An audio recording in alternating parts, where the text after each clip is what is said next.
Thank you. Welcome to the 131st session of Global Reincarnation. We are trying to make it national come global reincarnation because we have our guest from USA. So it is no more only India. It is an Indo-US session. Today we have a very interesting session on US-India relationship, especially with Silicon Valley, by one of the doyens of the Silicon Valley who has done immense work in Silicon Valley when it was more like any other small town to whatever it is today, Mr. M R Rangaswami. Now, to begin the whole session today, what I will do is I will just begin a small presentation.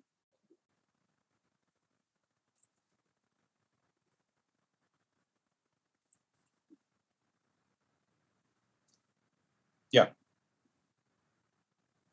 So today we have coined the word that enhanced role for US-India relationship going forward with Silicon Valley, the migration to the valley and what the future holds. Very interesting and very apt, title considering the guest we have today. I will also introduce the guest shortly, and I would also request him to talk a little about himself because the type of work he has done is something which is very immense. So what I would do is I will just rush through about first 4 or 5 slides, which are very pertinent to for introducing him. Of course, I come in picture because I have written 2 books on USA, one on US itself, one on Indo-US business. Now, more than that, what do we mean by India and US, and why is this so much, importance being given? These are the top CEOs. We have purposely not put today's guest in this because he's anyway appearing in person. He's also one of the very, very successful Indians. And these are all the key CEOs. Almost most of the top companies in US have Indians. And it is said that any Indian on US board means the stock prices are automatically 30-40% up because the respect they command, the type of work they have done is immense. Then let us see the politics in USA. Many of the top politicians are also coming from India. And as much as the politicians, US Indians, US administration have got many senior people. And that is where I will after this slide, I will go to our guest speaker today. This is regarding India and USA. We should have a small, this and one more slide I will this thing because then we start. Now, this is comparing India and USA. Okay. Now, India, in terms of population, USA is almost 1/4 of India. In terms of size, USA is 3 times India's size. There's an automatic effect of 12 in terms of area and population. At the same time, US is a land of opportunities. US is a land of opportunities. US is a land of progress. US is a land of technology. US is a land of, the democratic principles of the highest grade. Now, where does India come in picture? India is also a different type of land of opportunities, but India comes with a 10,000-year-old civilization with a 70-year-old history as a republic. Now, because of this, there are so many things which are good and so many things which are highly challenging. We are the country with maximum number of religion, language, culture, and you name it, we have got the diversity in whatever we are up to. And we also produce some of the best talents in the world. Okay. Now, this is something which we can be very, very proud of, because we have people whom I at least call all of them as supercomputers. So when an Indian goes to USA, it is a supercomputer, the highest grade going. Now, without taking too much time, the last slide I will do now. Later I'll come for the this again. Now, this slide is because we are doing all this thing post-COVID devastation. Now, when we say devastation, we mean 2020 March, when things started. Because we believe that COVID is not going to go. COVID is a permanent World War III. Okay, every World War gets over in few days, few weeks, maximum few months. This World War is there to stay permanently with us. And somehow, in the most minuscule level, it has hit and hit it in such a bad way that every one of us is sleepless. You see the numbers, whether it is India and USA. It is all fraction of a fraction. In terms of numbers, we are hit by some 1%, 1.5% of the population hit, out of which also almost more than 90% is fueled. So, but the damage it has done, it is just like whatever I give an example. It is a scorpion bite which has been made into a dinosaur attack. So, but reality is the type of way it has spoiled economies, the type of way it has spoiled, all aspects of our thinking, all aspects. We are all now, prisoners in our own place. So we are all to be liberated. But without being liberated, being Homo sapien, that is thinking animals, we are finding our own way in which the life can come back to normal. So with that, I will go to the second phase much later. I will request Mr. Rangaswamy. Now, the speciality of this gentleman, he is one of those who was one of the early birds, almost 40 years back. In his own words, I want to hear a few things. He went to USA, and from there he had some way in which he could go to Silicon Valley, when Silicon Valley was just like any small town. And he has seen it grow inch by inch, square feet by square feet, square kilometer by square kilometer, to whatever it is today. Silicon Valley itself, in terms of GDP, is equivalent to almost 150 countries put together or more. Okay. So that is something which has got a technology hub, which is something where everybody is proud of. We would like to make India many Silicon Valleys, Pune, Bangalore, you name it, Hyderabad, and we would like people like him to help and get involved. So, and also he's also a high degree of philanthropist. He's not one of those who has just made his own money and then retired off. He is spending his money, his energy, his time, his intellect, his knowledge, and his experience for the upliftment of the people in India, people in USA, people in Indians in USA, and in technology forte. So I would like Mr. Rangaswamy to say a few words about himself and about the type of work he's doing and about the Silicon Valley in general. Mr. Rangaswamy, please. Thank you. Thank you, Dr. Sekhar. Thank you for having me. Good evening, everyone. And I don't have any slides, so if you don't mind, stop sharing it. I will begin my talk. Again, it's great to be here with all of you today. And this is the world of Zoom, as Dr. Sekhar described it. Since March of 2020, I think all of us have done dozens, if not hundreds of Zoom sessions to stay in touch. So I won't talk too much about myself. I think Dr. Sekhar has given enough of material, but needless to say, if you want to find out more, there are a couple of places you can. One is you can Google me.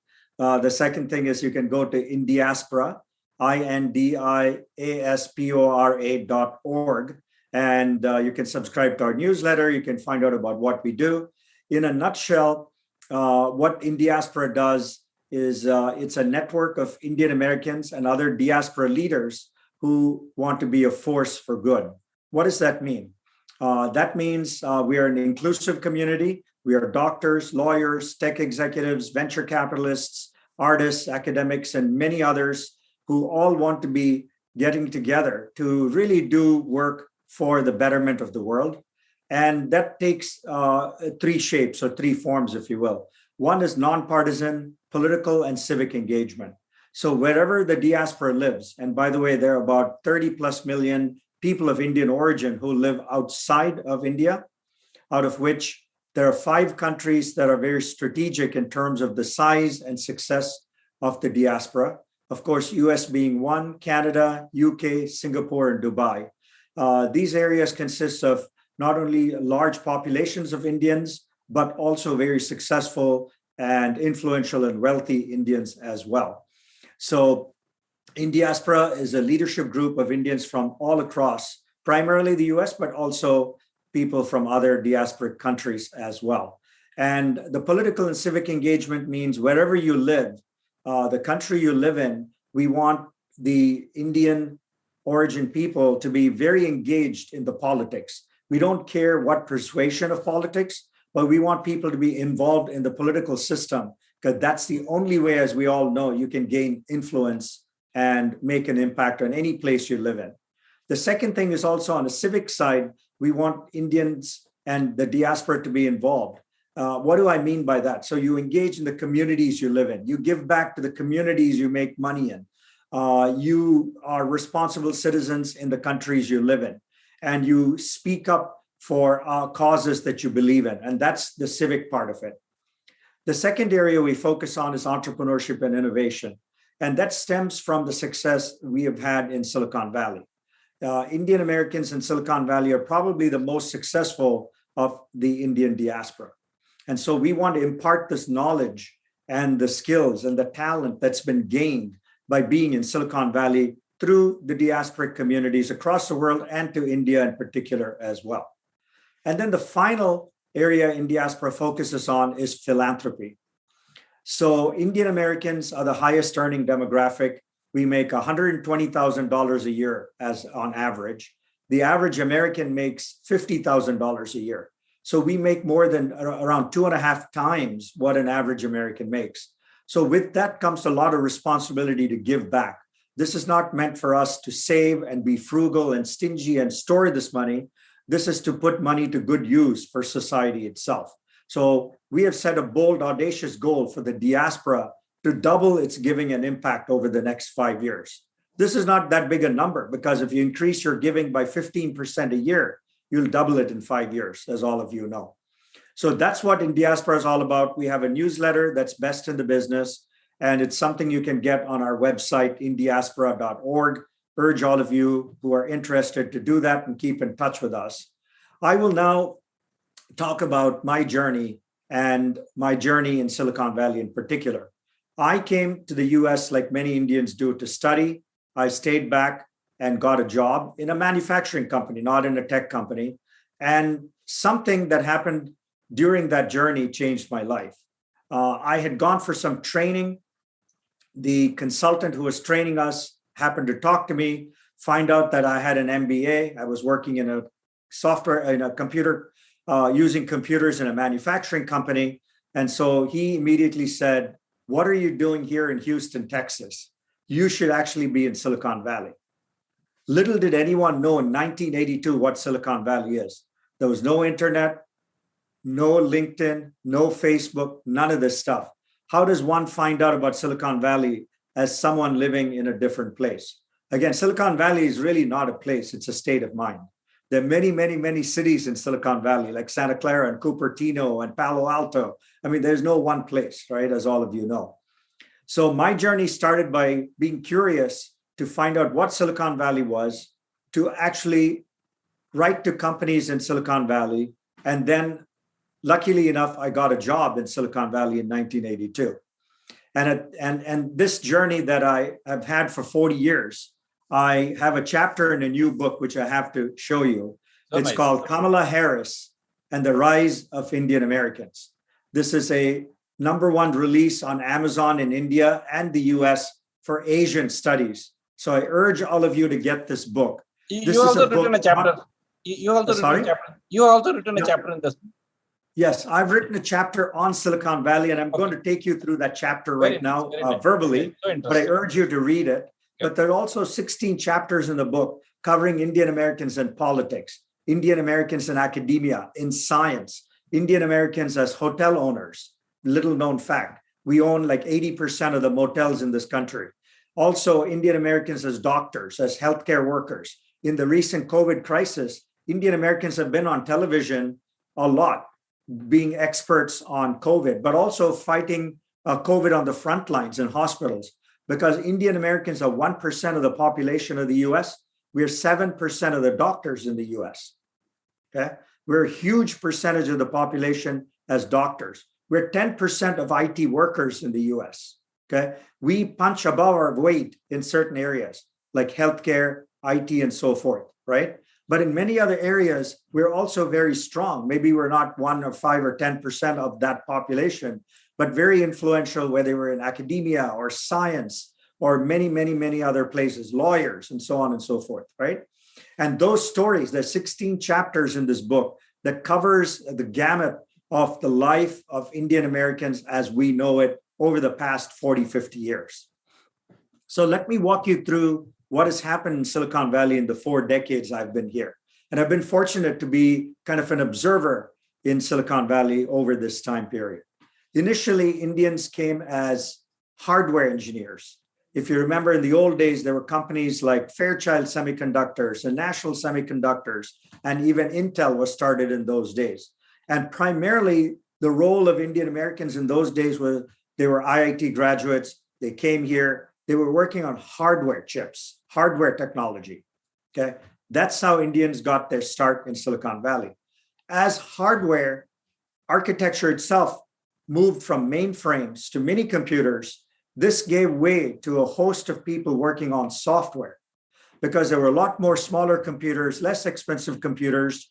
And so there were a lot more need for software developers. And so Indians logically moved from hardware to software.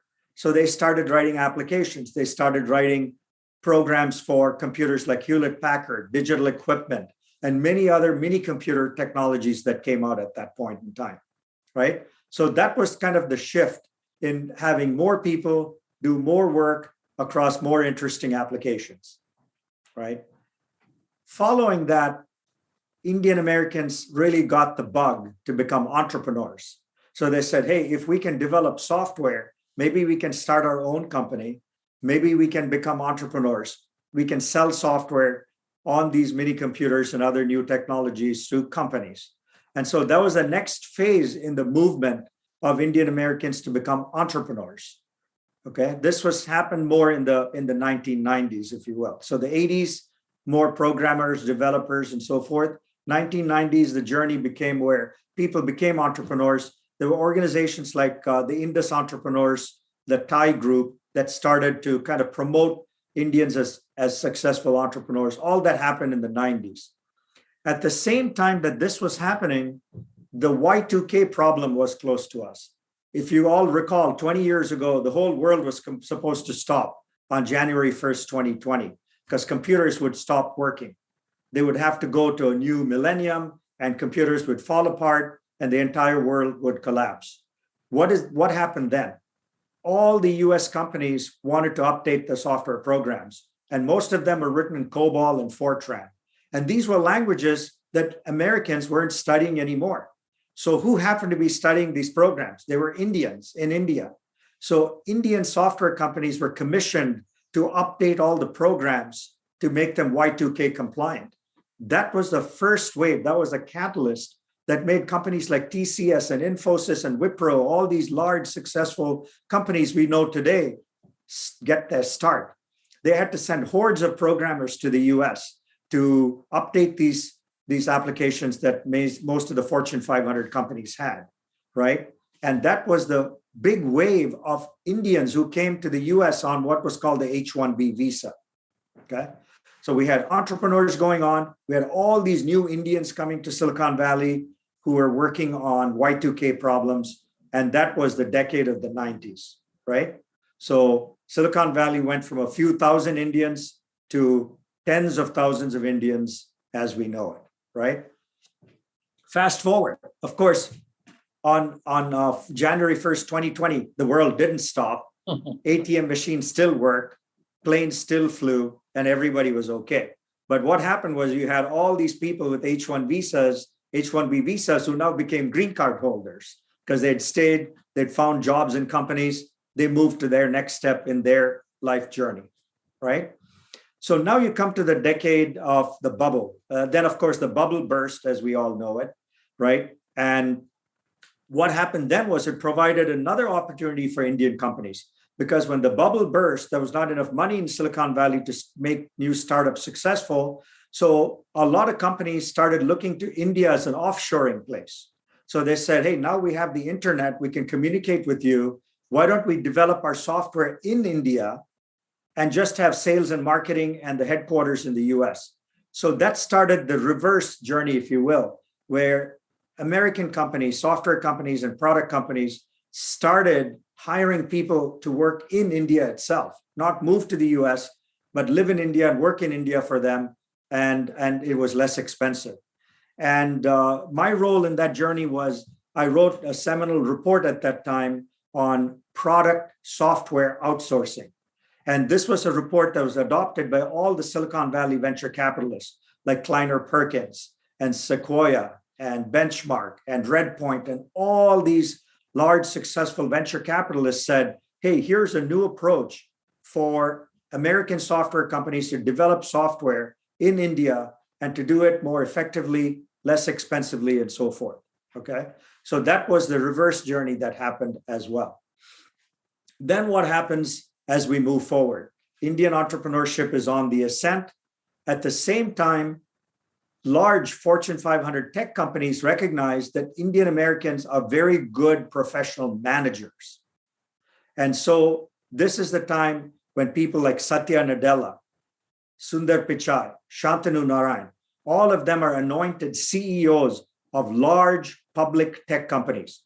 Keep in mind, the three people I mentioned were never entrepreneurs in their lives. They grew up as professional managers in tech companies. They were known as being tremendous technologists and great managers, and they were rewarded by becoming CEOs. So that is the next step of evolution, is that Indian Americans are being recognized as great technology executives and managers, right? So that was a decade from 2000 to 2010, right?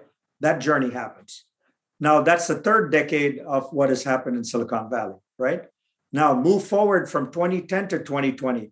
What happens here? Of course, there are more and more people on H-1Bs who became green card holders, who become citizens of the United States.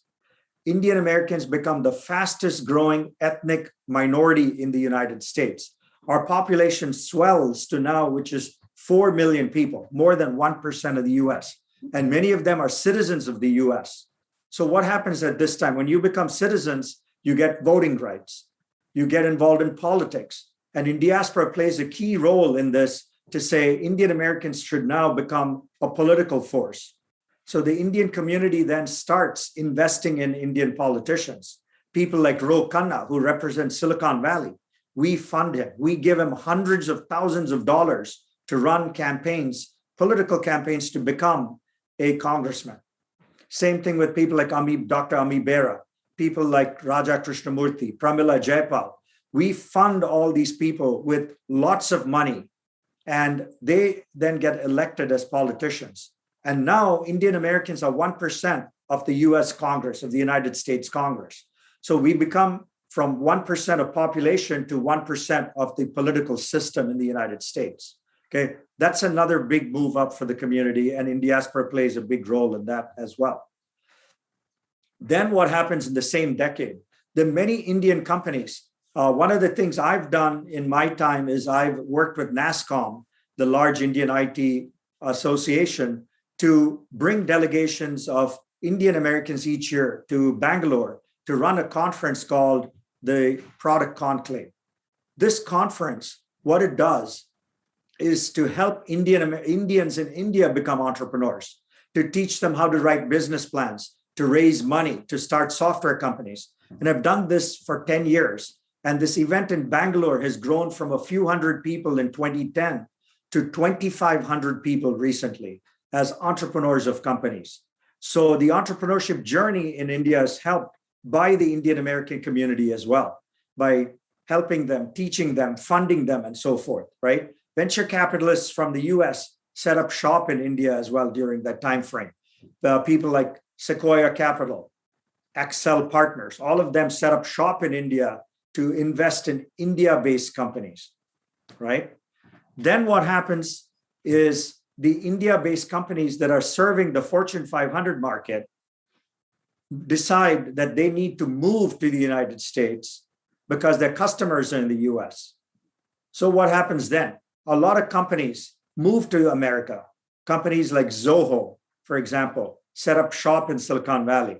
People like Freshworks, people like Innovacor, Unifor, Dhruva, the Postman, most recent company, they all move their headquarters from India to the US because they want to be closer to the customers, closer to the venture capitalists, closer to the public markets. And in fact, the most recent thing you've seen is a company called Freshworks, which was out of Chennai, now based in Silicon Valley, files for a public IPO in the United States recently. And the talk is that this company could be valued at $10 billion when they go public in a couple of weeks. Okay. So the journey is very complicated, but virtuous in that Indians come to the US, bring more Indians for Y2K, then send work back to India for software companies. And then those software companies that get created in India move back to the US to service customers in the US. end up going public. So this whole cycle has happened in the past 40 years. Okay. So that's the fascinating journey of the Indian community, its origins in Silicon Valley, how we've become a force, both in Silicon Valley itself, in politics. And now Indian Americans are also becoming big philanthropists. Many of these Indian Americans, like Ramesh Wadhwani, Anil Bushri, who are now on the Forbes billionaire list, have taken the Gates Giving Pledge to give most of the money away to philanthropy. Okay, so a lot of that is happening as well. Many Indians in Silicon Valley have also funded universities, have funded other nonprofits. So I think the Indian community here is now evolved to like the Jewish community, where we have set up institutions like in diaspora. We've become philanthropists. We're engaged in politics. We're engaged in the community. And that, ladies and gentlemen, is kind of a 20-minute tour of my journey and my life in Silicon Valley, my life as an observer of what has happened to our community in the 40 years. But let me tell you, there are lots of things that we have to also address as we move forward. It's a little known fact that Indian Americans, even though we are supposed to be extremely rich, 250,000 people, 250,000, 2.5 lakhs of Indian Americans live below the poverty line. Hard to believe, but true. Okay. There are lots and lots of people, even in Silicon Valley, the land of milk and honey. There are over 5,000 Indians who live below the poverty line. They could be Uber drivers trying to make a living, or they could be a 7-Eleven convenience store clerk. A lot of people still are below the poverty line. Hard to believe. Also, at the same time, Indian Americans next to the Mexican American community are the highest undocumented people in the United States. We estimate there are 400,000, 4 lakhs of Indians living in the US, 10% of the total population of Indians who do not have a proper visa. Okay? These are people who are stuck. They're the invisible Indians because they have to live here under the radar, work here illegally, whatever you say it is, but live a life where they could be caught at any time, deported. So that's another challenge we have to take on. And then another challenge is, of course, we don't have gender diversity amongst the tech industry in Silicon Valley. All the people I've described to you, for the most part, are Indian men. Hardly any women. There are some successes. There are people like Padma Warrior, who is CTO at Cisco, who's now has her own startup. Jayashree Ulal, who's on the Forbes billionaire list, having taken her company, Arista Networks, public. There are many more companies. There's Revati Advaiti, who's the CEO of a company called Flex. Many more companies are starting to have Indian women CEOs. The workforce is also starting to increase, although it's very few women. So again, I'm not saying the Indian American community has been all success and joy and happiness. We have to address the issue of poverty. We have to address the issue of immigration. And we also have to address the issue of gender equality, not diversity, gender equality. I will stop with that, Dr. Sekhar, and turn it back to you. I think it is excellent introduction and the way forward. And what I would do is I will rush through the balance portion of the presentation so that we are on the same.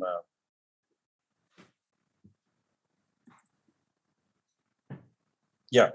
So these are certain interesting facts about the Indian Americans. These are all from published documents. 68% of Indian born immigrants living in US have degrees. Indian immigrant in the content industry, which are many things which has been said by our speaker today. So I will not. Yeah. So this again in Silicon Valley, the type of contribution which he has already highlighted is part of this. Some of this thing. A startup, over 1,000 Indians have founded various Silicon Valley companies, and today it's valued at more than $40 billion. And 14% of the Indian immigrants have gone to business for themselves. And 40% of portfolio consists of companies funded and managed by persons of Indian origin. These are all very, very interesting. And since also I'm going to touch upon the various as India and USA, we believe that India and USA have got trade to the tune of about $200 billion. It can easily go to $500 billion, especially considering various geopolitical situations. Because yes, the biggest buyer and seller between the two countries for USA and China being almost a blacklisted throughout the world, even though they are growing, and everybody wants India to be the even before China went into slightly disgraceful way.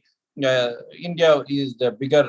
I myself was responsible once, as I had founded Software Technology Park in terms of bringing IBM and few more large US companies to India, and they found it extremely interesting and extremely good and extremely profitable. So it is not only IT; it is generic. In defense, we can be together. In agriculture, we can be together. Even in entertainment, we could do so many things together. And other things, of course, IT is something which is there. Education, we can do so many things. And from whatever Mr. Rangaswamy has said, so many Indians are today retired in USA. They can be good teachers for Indian universities here, give the immense knowledge even without shifting to India. They can do, and or because of climatic conditions, many people like to be in India for few of the coldest period in USA, which all will be extremely good. And as we all know, that India is planning that $5 trillion economy in under 2 3 years. Now, which means there's a huge work to be done, and especially with COVID coming on way and COVID affecting all the calculation. Still, we should make our efforts to try. And in this, India and USA can play not only a direct role, it will have much more an indirect catalytic role. It doesn't mean that tomorrow India and US should have $5 trillion or anywhere near that. A small, even every $1 billion between India and USA can give 10 times more thing on the actual business and actual profitability for both the countries, for actual employment for both the countries. And the way forward for this is to have various, sectors which we have to address. Trade, defense, nuclear option, energy, climatic condition, and also people-to-people contact, right from education to skill development. And healthcare is something where we can do immense work between the two countries. And in terms of healthcare, it is so surprising to know that something like yoga is an $80 billion industry in USA. I don't think it is even $1 billion industry in India.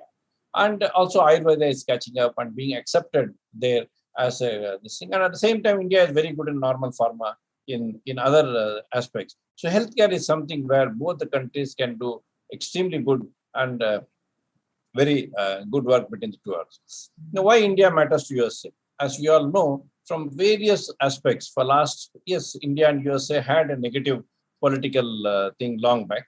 But thanks to people like Rangaswamy, he and others, they have brought India and this thing as the best known partners and the most welcomed, countries between the two people, as well as in terms of technology, in terms of trade, in terms of commerce relationship, and in terms of any aspect of life, we are welcome to each other. So that's why India is a welcome. And like he said rightly, that 4 million of the US population is Indians. As we also know, which also he mentioned, there are 32 million Indians abroad, and 32 millions abroad bring almost $85 billion every year to the country for themselves, not being taxed or something. So this becomes a huge, meaningful relation, especially between USA and India, and if not, as overseas Indians to India. And Americans are expected to take leadership. So overseas Indians also can be led by the overseas Indians in USA. So that's why the small title like Why India Matters to USA is more in terms of the people, in terms of the way the language problem is not there.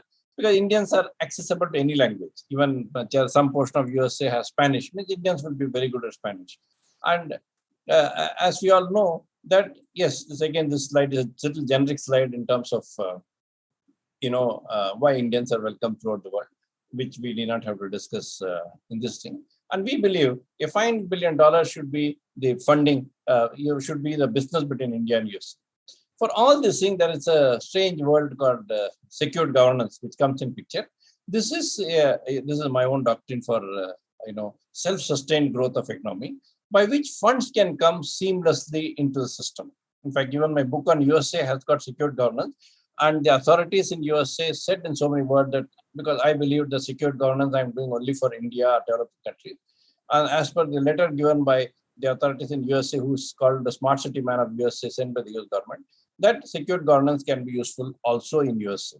In secured governance, what we do is we take value and valuation and see to it that the valuation gives the value as a free commodity. Free does not mean exactly free in terms of free. It comes as a don't this. That's why we are seeing how the funds will flow in secured governance. Because if you build a road, the huge values are created around the road, but the road itself does not capture the value globally. If you build a huge complex, it may be a government complex, it may be education complex, it may be a hospital complex, it also creates huge value and it itself is generally drained. In secured governance, we capture this value and see to it that main thing comes at a minimal cost so that the long-term sustenance is guaranteed. Another thing about secured governance is all the hidden potential of that particular location, of that particular sector, or the particular segment is taken advantage of, which again caters to 100% success possibility because every sector comes as a sub-element in any particular hub. Okay, this is not basically on secured governance. A small definition so that whatever we are talking and whatever we are going to conclude the second half, it will have its own implication. So in the conclusion, I would like to only point out that India and US relationship are there to grow and all sorts of efforts are being made. And we believe that we should plan a $500 billion between the two, because of which there will be huge employment generation in both the countries, and it will have implications from all aspects by having a leadership which world is expecting India and USA to provide. And being two highest democratic countries, it has its own role because we may have to handhold many other countries to come to some level. And in all this thing, one slide which I always do, the happiness index.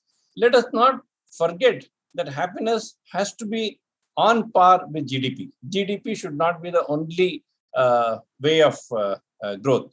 Happiness index is to be it should stand on par with GDP so that we are tomorrow. It should not happen that we crossed 5 trillion to 10 trillion and we are all the most unhappy society in the world. Or USA troughs back into almost a $30 trillion economy and people are all sad. It is not. Then more Indians going there will not be preferred. Okay.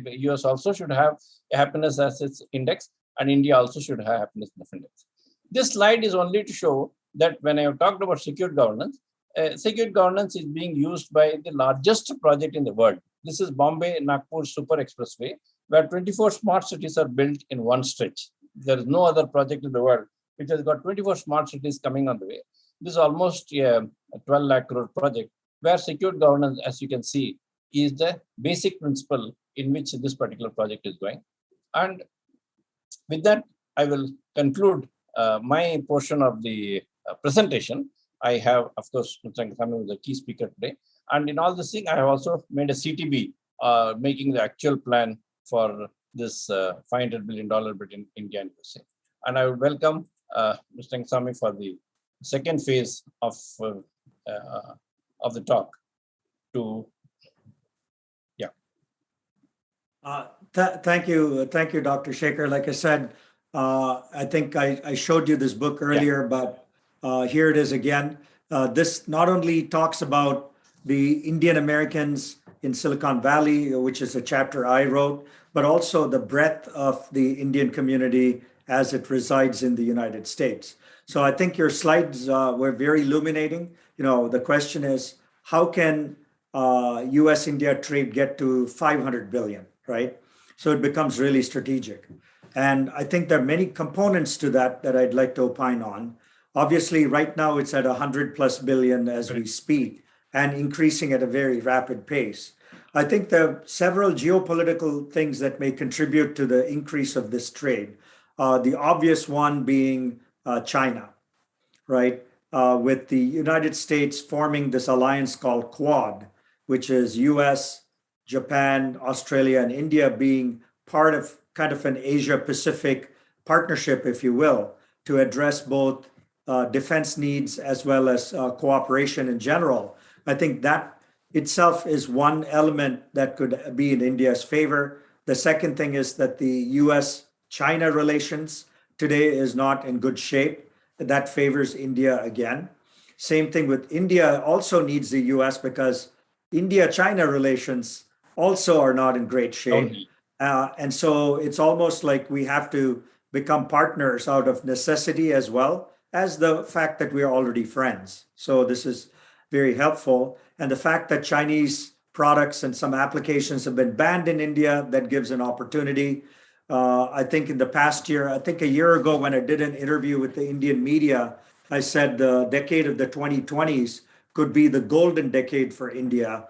And what I meant by that was in the tech sector specifically, if you recall, there was a huge investment done in Reliance Jio by companies in the US, right? Like Facebook and Google and all the private equity firms put a gazillion dollars into Reliance Jio. That started a wave where Google committed another 10 billion to be invested across tech companies in India. This brought a wave of investment into India, and you can see the FDI movement of money into India is coming in record numbers, right? So I think that itself, the opportunity of India Inc. being an economy where American companies can really play a role, I think is being looked at. That's one.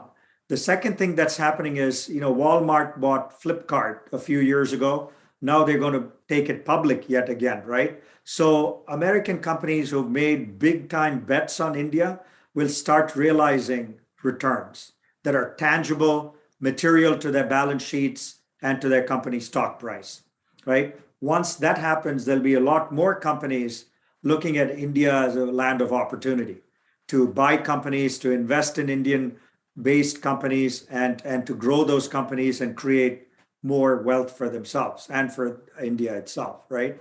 So I think the cycle of investment in India, I think in the tech sector will show the way for more investments to come to India, right? I think that's one area. The second thing is, like I said, companies are going public even on the Indian markets, like Zomato went public. I think Paytm is supposed to go public. That also adds an element of credibility to the Indian market. When American investors look at India, they can not only see companies going public in India itself, but also companies that can go public in the US, right? And one more company I forgot to mention that has already gone public in the US with much success a week ago is a renewable energy company called Renew Power. Sumant Sinha is an Indiaspora member. He just rang the bell on the NASDAQ exchange, I believe a week ago, where Renew Power, through a SPAC, actually became a publicly traded company in the US. And I think its value is about $8 to $10 billion. Okay. And then Freshworks in a couple of weeks will go public. That'll be valued at $8 to $10 billion. So you can see the amount of wealth creation that's happening for companies that were based in India, okay, being legitimized by the American stock exchanges. At the same time, the Indian stock exchanges are taking companies public like Zomato and Paytm, right? So in general, you can see the amount of companies going public, wealth being created. And what happens typically in the US, studies have shown when tech companies go public, a lot of employees' stock options become worth a lot of money. And what do? They don't save that money. They actually invest a lot of it in new startups. So you'll see now that Zomato is public and Paytm goes public, employees in those companies are going to fund a lot more startups, okay? That's the virtuous cycle of the tech sector, right? Start a company, go public, invest in more companies. Those companies get exits, they go public. And that's how Silicon Valley, in a sense, has grown over the 4 decades I've been here, right? So I think, those are the ways I see India-US trade getting to that 400 billion, right? The other thing in India has done is the Indian offshoring companies, the TCS, Wipro, Infosys, HCL, and others are now hiring thousands of people in the US. I don't know if you've seen that trend in the past 3 years. They're hiring Americans in the US to work for them, okay? So these Indian companies are also creating high-paying jobs in the United States, okay? So that's another trend that's happening. Also, Indian FDI money is coming into the US to buy companies, right? So I think you'll see the friction is being removed, money is being made, regulations are being improved. So that I think, there's a good shot. I don't know the time frame. Is it take 3 years, 5 years, 10 years for this to get to the 500 billion? But I think you'll see that it's on the upward trend at this point. Now, one important question which comes to everybody's mind is, many companies, US companies in China want to come, and they have openly said they want to come to India. Now, what are steps which India should do, and which people like you and me should do, and which things can be facilitated? Even when I talked about the 24 smart cities, they are all the final locations for these type of companies. This 24 smart cities, Bombay, Nagpur, both are prime locations. Nagpur, as you know, is heart of India, center of India, and it's also today a power center of India. And Bombay is Bombay, as you know, and it processes through very prime location like Aurangabad, Nasik, and all Jalna and all. So, unlike this are other states also. I'm not talking only of Maharashtra. In Chennai, there are very good locations. In Hyderabad, there are good locations. How to ensure that they are happy, they very voluntarily come, and they should generally feel that, oh, we were here better than being in China. Because here we have more stricter rules. There, what many of my US friends say, there by the time we give the technology with all the agreements in place, the fellow in the corner of the street, he started manufacturing same items and they can't do anything. The punishment is some, $20 to, and that they agree that somebody has hijacked the technology, and still people are helpless. And now in India, we know that this cannot happen. India, even though so few negative things happen of Indian people, blackmailing some US through phone calls and all, but they were all put to pulp by the Indian system. Indian system did not spare anybody who is doing anything wrong. So my question to you would be, how to entice these companies to come to India? Because many people are now worried that even Vietnam and others are there. They should grow. At least the bigger one should come to India because of the size, because of the relationship between the two countries. Yeah, I think it's a good point you bring up, right? So far till COVID hit, there was one supply chain source for the whole world. When you looked at any Fortune 500 company, you looked at any other company of relevance, they all had their supply chain located in China, right? Once COVID hit and the disruptions happened, people immediately saw the need for an alternate source. That companies here in the US have decided strategically there need to be two sources from now on for their supply chain because they were so badly impacted, right?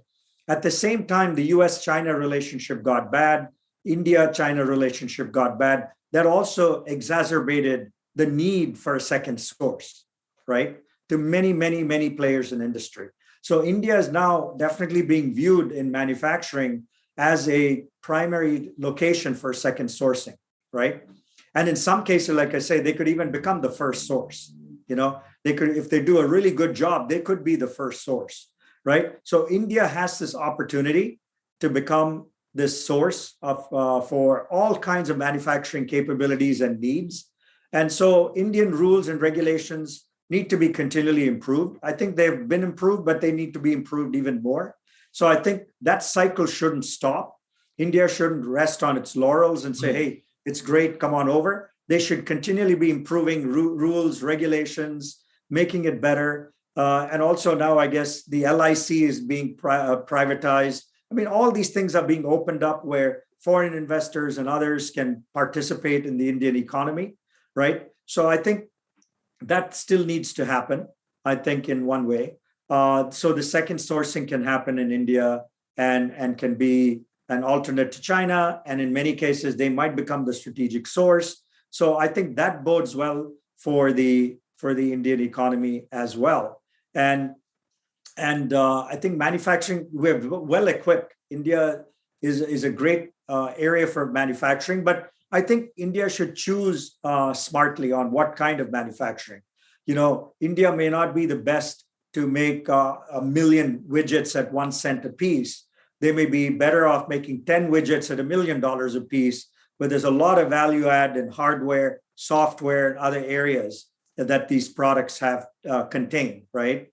So maybe we should choose a better set of products, high value add products, where we can definitely make more money, better margins, and higher value, right? So I think there needs to be some kind of policy discussion in India that says, hey, here are all the products that are high value products that India can excel in, as opposed to just saying, hey, bring on manufacturing of little gadgets and little things that are sold at a penny a piece, right? So I think some of that thinking needs to happen on the Indian side. And proactively, India should be, offering these opportunities to large Fortune 500 companies. One of the things I forgot to mention is Indiaspora also has created a list of global business leaders. There are about 60 of them who run Fortune 500 companies. So these are people of Indian origin who are running large Fortune 500 companies. There's about 60 of them. It's on our website. It's lists.indiaspora.org. Now, a lot of these people are Indian origin, right? So, an outreach to those CEOs to say, hey, come see India, come look at India, come set up shop in India. I think there needs to be, I know there's an Indian campaign on called Invest India. Those kinds of things need to take, even more importance to welcome the US companies and other foreign companies to set up shop in India. So I think it started, the move has started. It just needs to be lubricated and greased properly so that it can go faster without as much friction as a lot of companies face today. Here, I had a small suggestion. Since you are running such an intense campaign with full experience both of India and USA, this is just to digress a half minute. I was the one who brought IBM to India in '89. They in fact came to sell two AS400. I was the STPA director. I had created STPA at the time. And then I said, why are you selling this? Why don't you manufacture here? He said, can we do it? I said, yes, you can. Why don't you this? You won't believe their head office of Bombay, head office of Singapore.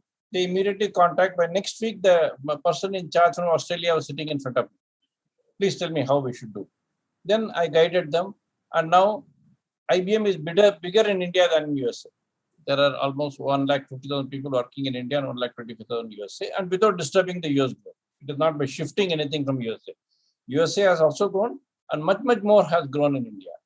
So on that logic, if we can, with so many smart cities coming, as I said, this one is 24 smart cities, can we identify locations and make them mini Silicon Valleys, mini defense hubs, and mini entertainment hubs, and make the person feel as if it is their place. That particular location can be so configured by the experiences which Indians like you have got. And then, lo and behold, things can never be different because a person will see his own environment and home there, just like an Indian going to USA, want the same spicy Indian food in USA, which he has got. So he's very, very happy. Same way, we should also know that if the American has to sit here, he should have his environment in our location. We can't say only we should go there. They should also come here. And fortunately, which you may or may not know, 10 years back or by when you went, there were rarely even one foreign student in India.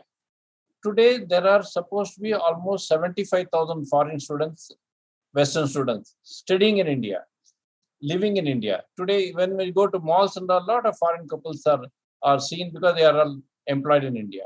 So even the reverse thing has started in the last 5 to 8 years.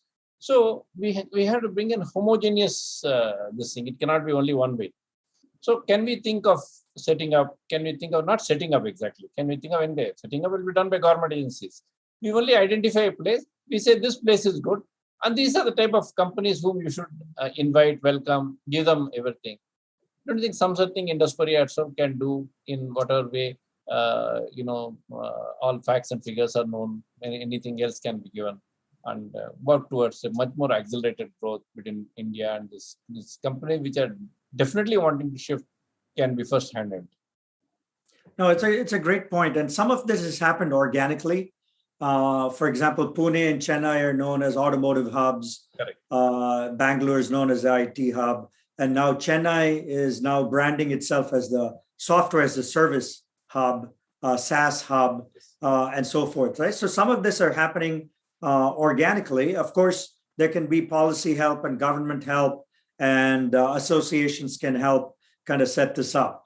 But I think, on the smart city side, I think this has a lot of scope as we look forward, right? Because India is now getting a lot of renewable energy.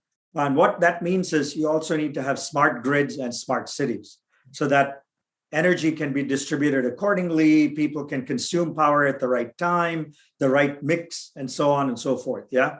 So I think a lot of this can be done in very specific areas where there can be both university help, academic and university help, as well as government and policy help, and also trade associations and so forth. So I think some such thing should be convened for smart cities that you're so much of an expert in. Is can you bring the academics, the cities, the policymakers, the venture capitalists, the startups, all in an ecosystem that says, here are 3 locations in India where it's ripe for experimentation, investment, and so forth. So I agree with you on that. That people can form those kinds of networks, right? Yeah, very. Thank you. I think we are also toward the end of our time.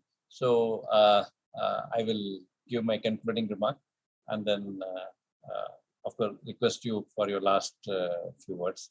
So let us conclude this particular special session on US-India relationship, especially from a Silicon Valley perspective, especially from the growth perspective, especially from the perspective that both Indians and US have got such a special relationship. I want to call you once more for cultural, but we are not talk today. We don't have time, and I'm sure that itself will take long time. So we want to be together technically, technologically, culturally, and of course linguistically. We are all so well entrenched in each other's